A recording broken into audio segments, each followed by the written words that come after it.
Hey, what's up everybody? This is Dr. Andrew Kim MD, and today's video is on the 75 Hard Day 14 update. Yes, I have made it through Day 14, 2 weeks down of the 75 Hard challenge made by Andy Frisella.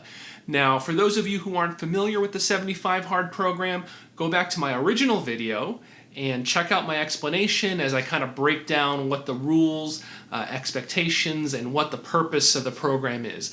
And again, if you are going to attempt this, always consult with your physician or licensed medical professional before you engage in any kind of exercise or fitness related routine.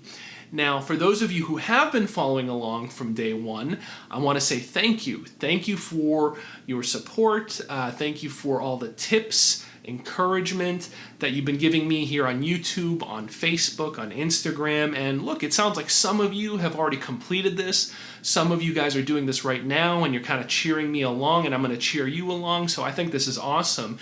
And, as a sign of a token of my appreciation for that, I'm also going to do a book giveaway of the book that I'm reading as part of my 75 Hard challenge. It's called The Subtle Art of Not Giving a F by Mark Manson.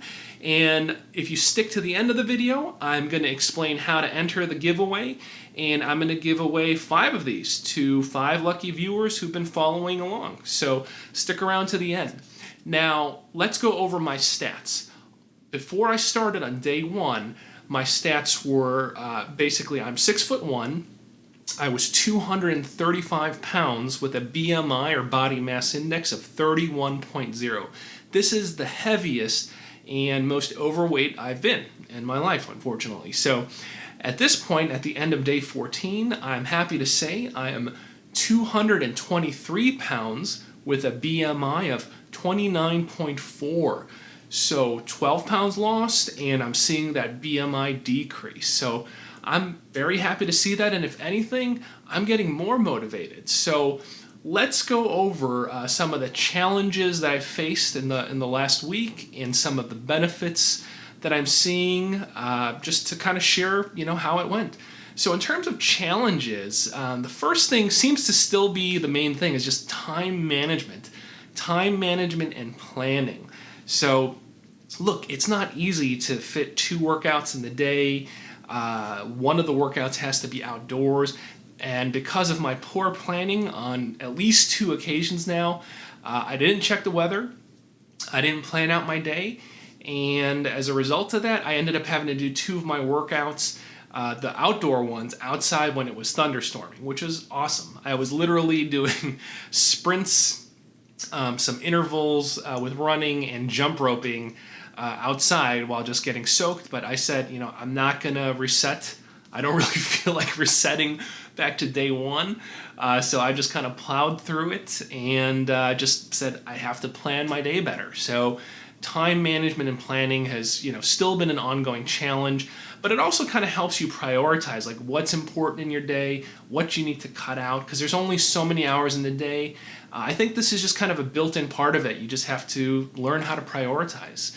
The other challenge, and I think I mentioned this in my week 1 update, it's still the water. Man, drinking the water, a gallon of water each day. I just didn't realize. In my head, I'm like, oh yeah, it's good for me to hydrate. I should drink, shouldn't be a problem. But man, drinking it has become, if anything, a harder part of the challenge for me than the workouts, really. So it's just, that's the one thing that just I don't look forward to is drinking the water. And, I got myself this, jar from Amazon, or this jug. Things I like about this one, I like the fact I could kind of see my progress. This is just slightly over about a half gallon, so I got to refill it 1 time during the course of the day. But I kind of like seeing where I'm at, so I like that. The gallon ones were a little too large and bulky for me. The one thing I don't like is that it's not insulated, so it doesn't really stay cold for too long, and it starts sweating when you put cold water, ice in here. So ups and downs to it, but I'll put a link or affiliate link in my info in case you're interested in picking one of these up.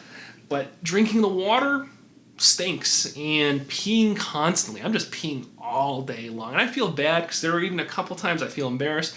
I was in the middle of a session with patients and I said, I'm sorry, I gotta go use the bathroom. Can't hold it. Had to excuse myself to just literally go pee.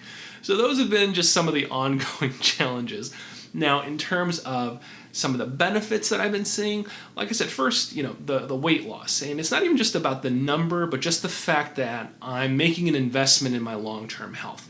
Losing the weight helps me prevent the onset of diabetes, which is something that runs in some of my family members. So I'm happy to see that I'm making progress there.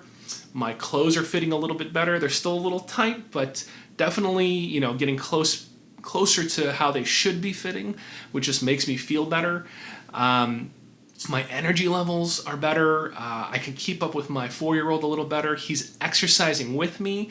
He rides on his scooter, and for a 4-year-old, he can go pretty fast. And with my cardio being so bad, it's a challenge for me to jog and keep up with him. So, it's been nice spending time with him. I was surprised that he had the endurance or desire to even go out when I'm running and to kind of use his scooter alongside me. But it's actually been a pleasant, father-son bonding time that I wouldn't really have thought would be an activity we do together. So that's kind of been cool as well. With the eating, look, my wife has been a lifesaver. If it was just me, I'd just be eating plain chicken and salad and just repeating that, 7 days a week and kind of have a boring, kind of meal plan. My wife has been mixing it up every day, just helping me stay on track. She's trying to eat healthy. She's helping me eat healthy. On Instagram, I've kind of posted some of the, things that she's made for me, so follow along there. But yeah, weirdly enough, I haven't been craving fast food. Now, like I said in my first video on day one, I was eating out literally fast food like Chick-fil-A, Culver's, Shake Shack, McDonald's. 6, 7, 8 times a week easy, and that could be an underestimate. Dunkin' Donuts. So oddly enough, I'm not sitting there craving this stuff. So whatever it is, just kind of getting past the first few weeks and just getting in a good rhythm of just letting my body detox from all that crap. I'm not sitting there craving it. I guess my one worry is, I kind of open that Pandora's box and then I'm going to go right back to kind of my bad habits. But we'll see if I can sustain eating this, not just during the 75 hard, but, afterwards. I want to try to, stay on track with eating healthy for the long term. Now, the other thing is I would have thought by day 14 that I'd be like, man, I'm just looking at the calendar, Xing off days, saying, when is this going to end? If anything, I'm more motivated. I think just because I'm feeling better, I don't feel as gross, I don't feel as blah, I'm more motivated than I was on day one. And, I want to see this thing through. I want to increase the intensity of my workouts. Literally, my goal in the beginning was get off the couch, get outside, do a workout. Now, I downloaded an app for my outdoor workouts, one of those Couch to 5K apps, so I can be a little bit more structured and make the most of my running time outside. I still need to figure out some kind of, formalized weight program so when I do my indoor workouts, but things like this, I'm not just trying to do the bare minimum and say I did the checklist for today's task. I'm trying to increase and up the intensity as I go along, because if anything, I didn't think I would be, but I'm even more motivated now than I was before. So let's take this thing and see this all the way through if we can. So now, the last thing I want to touch on is the reading. I have not read a book for leisure in I can't tell you how long.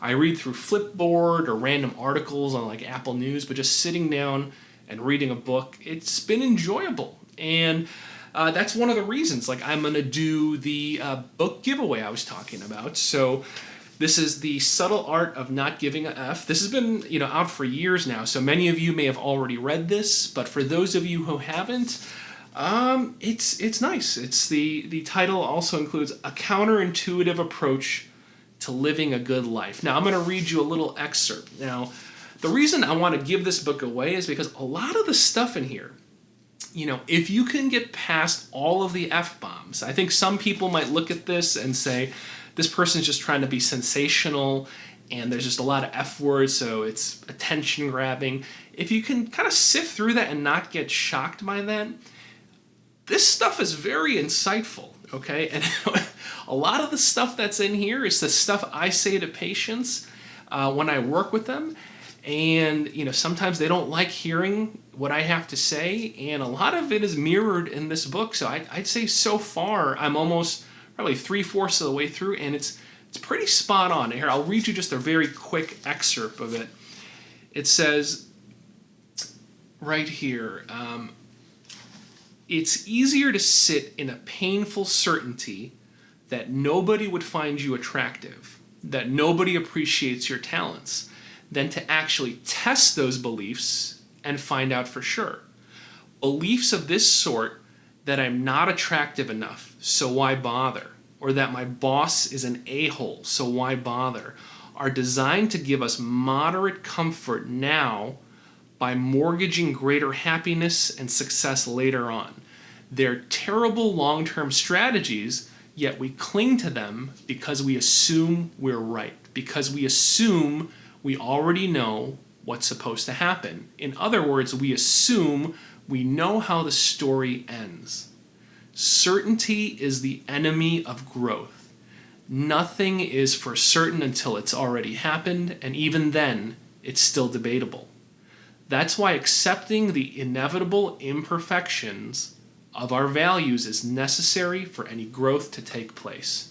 Boom. This book is filled with all these pearls just like this. And I'm not saying a book is going to be life-changing, but for those of you who enjoy kind of self-help, self-development, self-insight type of books, this is pretty good. And this is coming from a psychiatrist. This is spot on. So I'm excited to finish this. Now, in order for you to enter the contest, I'm going to give away 5 of these books for free. Okay, so in order to do that, I need you to follow me on Instagram, and it's in my info. It's at AndrewKimMD. You follow me there, and then in my comments section here, leave your Instagram handle so that I know that you are a new follow and that you're joining the giveaway. And on my next update, I will make it. I will make it to day 21. On my day 21 update video, I will announce who the 5 winners are. So you also have to be comfortable with me, announcing who the winners are as part of the contest rules. So make sure you enter, follow me on Instagram, comment, leave me your Instagram handle below, and I'll use some kind of random generator or selector to pick the 5 winners. I'll contact you and I'll mail you out your books, or order them and send them to your address, whichever is easier. So, Dr. Andrew Kim, this has been my 75 Hard Day 14 update. Went over my challenges, the benefits, how I'm still feeling motivated. So again, thank you for your support. Keep following me here on Instagram, on Facebook. Let's do this, okay? Whether you're doing 75 Hard, you're doing some other kind of program, some other regimen, you're just trying to get on track. Let's do this together. So keep following me. Thank you for all the support. Like, subscribe, share.